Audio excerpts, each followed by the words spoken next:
Il y a Yann qui est avec nous, Yann d'Occitanie. Bonjour Yann, merci d'être là sur Europe 1. Hola Cyril, hola tout le monde. Bonjour. Merci Yann. Bonjour. Yann, vous dites bonjour à Yann s'il vous plaît. Merci. Bonjour Yann. Bonjour Yann. Merci. Alors Yann, dites-nous ce que vous retenez. Vous. Rien, il n'y a pas grand-chose. Je l'adore. Rien. Alors j'ai écouté Olivier d'Artigol, bon ils sont du même village, hein, donc c'est un ami, il n'y a pas de problème. C'est comme à l'école. Citez-moi un point positif, un point négatif. Donc tu grattes, tu cherches, tu sors les rames. Le point positif, bon allez, mettons les bien coiffés, mais après ça s'arrête là, quoi. Et le budget? Écoute, le budget, on doit combien? Là déjà, aux infos, ils viennent de nous dire que ça, tout le monde va participer et ça sera mauvais. Le budget, en fait, on n'a pas le choix. On va tous prendre cher. On va payer la super gestion de notre super président. Donc là, je vais te dire, on est dedans.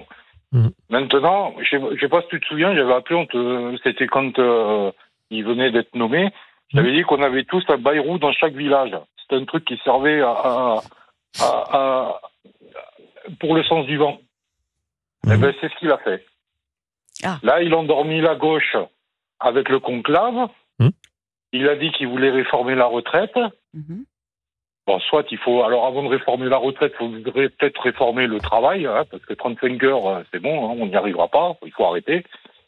Mais après, il te dit, ah ben non, on ne changera pas l'âge. Donc, en fait, il est pour la réforme, mais contre le changement du texte. On ne sait pas. Il a fait de la politique. Voilà. Donc, il est content, il a battu son copain. Parce qu'il va faire son jour, là, impeccable, hein, il a torché. Il rentrera pas dans l'histoire en étant encore plus court que l'ancien Premier ministre, mais en fait, il a rien fait. Alors, il laisse parler ses ministres, c'est tout à son honneur, hein, et derrière, il bouge pas. Mais la question, c'est qui peut faire quelque chose d'ici les prochaines présidentielles? C'est ça. Vu la situation politique, c'est compliqué. On peut rien faire, puisque de toute façon... Tout est bloqué à l'Assemblée. On a des intelligents en partant de la droite, en allant jusqu'à la gauche. Les mecs, ils ont des idées ils ont surtout des idées, mais il n'y a personne pour approuver un texte. C'est ça le problème. Ils défendent tous leur beefsteak en disant, à la fin, moi j'ai regardé, en disant, regardez, c'est grâce à nous qu'on n'a pas eu ça, c'est grâce à nous qu'on a ça, c'est grâce parce qu'on a voté contre ou c'est parce qu'on a voté pour. Chacun défend son beefsteak, parce qu'il va y avoir les 2 prochaines années qui vont être importantes, hein. On va y avoir les municipales, alors là on va en entendre. Après il va y avoir la présidentielle, là on va en entendre. Si ça dissout entre-temps et qu'on repart pour des élections, alors là ça va être infernal, on n'y arrivera pas. La situation politique est bloquée, les enjeux internationaux sont dans les mains du président de la République. Le seul horizon, c'est pas se taper une censure tous les 6 mois pour essayer quand même d'avoir une forme de stabilité. C'est la seule feuille de route de François Bayrou. Il va la mener jusqu'au bout. À un moment donné, la censure va tomber, notamment du côté du Rassemblement national, qui commence à en parler de nouveau tous les jours. Et après, l'autre Premier ministre qui sortira du chapeau aura les mêmes difficultés. Seule une présidentielle peut remettre tout à plat. Il reste 2 ans, je le rappelle. Hein. Oui. Et éviter la censure, c'est pas un programme politique. Hein. Passer sa vie à éviter la censure. Exactement. Si c'est ça leur objectif, donc de censurer ou de pas censurer, parce qu'ils font tous leurs caprices, leurs crises d'ado, nous derrière, on travaille et on paye. Hein. Et on paye pas des gens pour dire je suis pas d'accord avec lui, je boude alors je le vire. Parce que dans les entreprises, il y aurait plus grand monde. Hein. Moi, je te le dis. Hein. Mais les histoires de censure, si un politique est objectif, il faudrait pas. Il faudra attendre 2 ans. Bon, et 2 ans, ça va être long, hein, Yann, hein, je vous le dis. Hein. Ouais, 2 ans, ça va être long, mais est-ce qu'on a le choix? Non, on n'a pas le choix, mais ça va être très long. Ça va être très très long. Parce qu'une censure, déjà, ça coûte du blé. Et on va pas passer notre vie tous les 6 mois à les revoter, quoi. Non. Parce que là, pour l'instant, le pays il avance. Est-ce que s'il y a censure, tu penses que derrière, il y a dissolution? Pas automatiquement. Alors déjà, ça dépend quand arrive la censure. si elle arrive avant septembre prochain, il n'y aura pas la possibilité de dissoudre à nouveau. Donc, il faudra nommer un nouveau Premier ministre.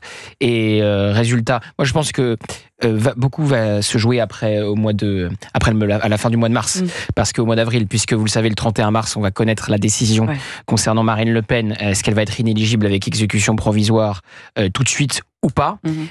Évidemment, on a senti la volonté là de Marine Le Pen, qui a en plus eu une période personnelle compliquée, de calmer les choses, d'aplanir les choses, de pas censurer tout de suite, pour montrer aussi évidemment qu'elle ne cherchait pas le chaos, contrairement à la France insoumise. Mais je rappelle tout de même que même si elle n'est pas rendue inéligible le 31 mars, il y aura l'appel, il y aura la cassation, et la justice peut aller très vite parfois pour les affaires politiques. Et donc, il y a toutes les chances que Marine Le Pen arrive avec une sanction définitive avant 2027. Donc là, elle a la carte de la présidentielle anticipée à jouer, tout comme Jean-Luc Mélenchon. Et elle avait commencé, dans une interview, je crois, au Parisien, à évoquer cette présidentielle anticipée. Donc Marine Le Pen... Qui croit à la présidentielle anticipée? J'y crois pas un instant. Non, j'y crois pas non plus. On n'y croit plus. Un instant. J'y crois pas un instant. C'est pas pour ça que certains politiques n'essayent pas de faire tout ce qu'ils peuvent pour essayer d'y arriver. Je vais vous dire, en tout cas, c'est deux choses. S'il vous plaît. En tout cas, ce qui s'est passé, c'est que, mine de rien, le RN a mis la pression sur le président en lui demandant une dissolution après les résultats des élections européennes. Et il a cédé la pression, mine de rien. Parce qu'il aurait jamais dû, tout le monde vous le dira, la dissolution, c'est une énorme... Ah non, mais catastrophique. Catastrophique. Mais comment on peut faire ça? Je pense qu'on jugera plus sévèrement, les historiens jugeront plus sévèrement la dissolution d'Emmanuel Macron que celle de Jacques Chirac. Ah mais oui, bien. Parce que Jacques Chirac, il y avait eu une cohabitation pendant 5 ans, mais il y avait eu une majorité absolue. Là, on n'a pas de majorité. Là, on n'a rien compris. Le mec, il prend une tôle aux élections européennes, il se fait un peu bousculer, parce qu'il y a Jordan Bardella, Marine Le Pen, et beaucoup de gens qui lui disent il faut une dissolution. À moins que son projet était de doter le pays d'une élection législative, oui, avec une majorité relative très forte pour le RN, voire une majorité absolue, leur donner les clés du camion sur les 2 ans qui viennent pour les mettre dans une difficulté de gestion. Ça, c'était le plan A. Le père d'Emmanuel Macron l'a dit, et l'un des penseurs de la dissolution m'avait confié au moment de la décision, et donc après la décision et avant le résultat final, on va leur donner les clés du camion pour qu'ils foncent dans le mur. Donc c'est Gabriel Attal qui a flingué leur plan. Exactement. Oui, on est d'accord. Exactement. Oui, mais moi je vais vous dire, ça c'est pas une solution, je suis désolé. Quand t'es président, moi je suis désolé, les mecs. Moi quand je suis président, je donne pas les clés du camion à quelqu'un d'autre. J'ai essayé de conduire les camions jusqu'au bout. On m'a élu pour 5 ans. C'est pas les mecs ils m'arrêtent pas au bout de 3 ans. Non mais c'est n'importe quoi. Il n'y a pas eu de concertation avec le président du Sénat et le président de l'Assemblée nationale comme le prévoit la Constitution. C'était mais il l'a reconnu récemment. Un petit peu, lors des vœux. Lors des vœux. Oui, il a dit que ça n'a pas apporté de la stabilité au pays, bien au contraire. Donc que c'était une erreur. Donc sur la présidentielle anticipée, je pense que certains vont jouer cette carte-là, mais évidemment Emmanuel Macron, je le vois pas démissionner à la fin de son mandat, avant la fin de son mandat, et donc une nouvelle dissolution, c'est possible, mais je pense qu'il n'a pas épuisé encore toutes les cartes à Matignon. Donc, le cornu. Et voilà. On y revient l'option. On y revient. Qui était quand même l'option numéro 1 avant que François Bayrou soulève la table. Oui, exactement. Allez, on va dire au revoir à Yann qui est avec nous, notre auditeur d'Occitanie. Cyril, une question. Oui, Yann, dites-moi. Est-ce que dans l'avenir, vu qu'on va rentrer dans des périodes de vote, est-ce que tu comptes refaire des émissions politiques? Bien sûr, Yann, bien sûr, on va en faire, oui. Parce que, Benjamin Duhamel ou Léa Salamé, moi je peux plus. On va en faire pour 2027, je te comprends, Yann. Merci en tout cas, merci Yann. Mais je te fais des gros bisous. Merci Yann d'avoir été avec nous sur Europe 1, merci beaucoup. Juste, il y a un truc qui vient de tomber. Je vais vous parler de cette info qui vient de tomber, priorité au direct, puisque, apparemment, drame de Crépol. Je lis ça sur le site de Jean-Marc Morandini. Le tribunal correctionnel de Paris condamne Éric Zemmour à 9 000 € d'amende pour certains propos et le menace de prison s'il ne paye pas.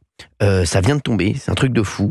On va rappeler ce qu'a dit Éric Zemmour dans un instant sur le drame de Crépol et pourquoi il prend ces 9 000 € et pourquoi il le menace de le mettre en prison. On va en parler dans un instant, vous allez nous dire ce que vous en pensez. Et Gauthier va nous débriefer de tout ça. Vous regardez tout ça, Gauthier. Pour le moment, on a Eric en ligne. Eric du Pays Basque. Bonjour Eric. Oui, bonjour. Merci d'être avec nous Eric. Ah, mais je rêve pas, je suis bien à l'antenne. Ah oui, Eric, vous êtes bien à l'antenne, vous êtes bien sur Europe 1, vous êtes avec toute l'équipe. Il y a D'Artigol qui est là, qui prend des notes, qui prépare la recette de son ossobuco pour ce week-end pour ses amis Christophe et Catherine. En fait, moi, je vous appelle. D'abord, je suis très heureux de vous avoir. Merci beaucoup. Après, je suis pas objectif parce que je vous adore tous. Donc, je vous regarde à la télé, Gauthier Lebret tous les soirs sur 100% politique. Je suis ça de très près. Maintenant, j'ai juste une toute petite remarque à vous faire. Monsieur Hanouna, si vous voulez un petit peu d'équilibre dans vos chroniqueurs, vous avez un Béarnais, il vous faut un Basque. C'est vrai, je suis d'accord. Je suis d'accord, Eric. C'est une très bonne remarque, Eric. Je suis d'accord. Ah oui. Vous avez vu là, je vous appelle du Pays Basque. On est en direct, je vous le dis. Mais franchement, je trouve ça pas mal. Je trouve que c'est une bonne idée, Eric. J'aime bien. J'aime bien. J'adore les Basques. J'ai plein de potes basques en plus, qui je pars en vacances tous les étés. Je peux vous dire que ça, moi aussi, j'adore ça rigole beaucoup. Ça rigole beaucoup. La Corse et le Pays Basque, c'est formidable. Ça rigole beaucoup. J'aime bien. J'aime l'état d'esprit. Je représente le Béarn et la Soule. Je vous donne pas la Soule. Ouais. Alors on est mignons. Si en plus on se battre avec la Soule, on va pas faire toute l'après-midi sur ça quand même. Donc voilà, c'était pour vous dire tout simplement ça. Et puis surtout, Monsieur Hanouna. Si je peux me permettre, faites très très attention, je trouve, avec toute la haine qu'il y a autour de vous. Ah oui. J'ai juste une chose à vous dire, et faites très attention, et rappelez-vous Coluche, voilà, surtout. Je vous le dis, je veux pas, j'ai pas pour habitude, je suis plutôt jovial et de bonne humeur toute la journée. Mais faites attention, continuez pleine peau, vous arrêtez pas, pleine balle, mais faites gaffe, voilà, c'est tout. Je veux dire que ça. C'est complètement idiot ce que je dis. Non. Mais, en tout cas, ça fait plaisir. Toute la haine que je vois ce qu'il y a autour de vous, c'est affreux. C'est affreux. Incroyable. C'est incroyable. Et voilà, donc à travers moi, j'espère de tout cœur le Pays Basque est avec vous. Voilà. Merci beaucoup. Merci Eric d'avoir été avec nous. Je vous fais d'énormes bisous et j'embrasse tous les Basques qui nous écoutent sur Europe 1. Et franchement, ne changez rien, Eric. Et puis éventuellement, si vous avez besoin d'un chroniqueur basque chez vous, je vous contacterai mon agent un peu plus tard, je vous donnerai ses coordonnées. Avec grand plaisir. C'est qui votre agent? C'est pas D'Artigol, j'espère. Non, mais c'est moi. Très bien, merci Eric. Merci Eric, vous êtes un amour. Merci beaucoup Eric. Merci d'avoir été avec nous Eric et on pense à vous, vous êtes un amour. Merci Eric, merci beaucoup. Merci à vous tous, merci. Franchement, et très sympa Eric, ça fait plaisir. Vous êtes sur Éric Zemmour, là on va en parler dans un instant parce que ça vient de tomber. Juste avant, on a Claudine en ligne qui veut réagir sur les 100 jours de François Bayrou. Que retenez-vous des 100 jours de François Bayrou? Alors Claudine qui était là, qui est repartie en clientèle. On va parler d'Éric Zemmour. Qu'est-ce qui se passe alors?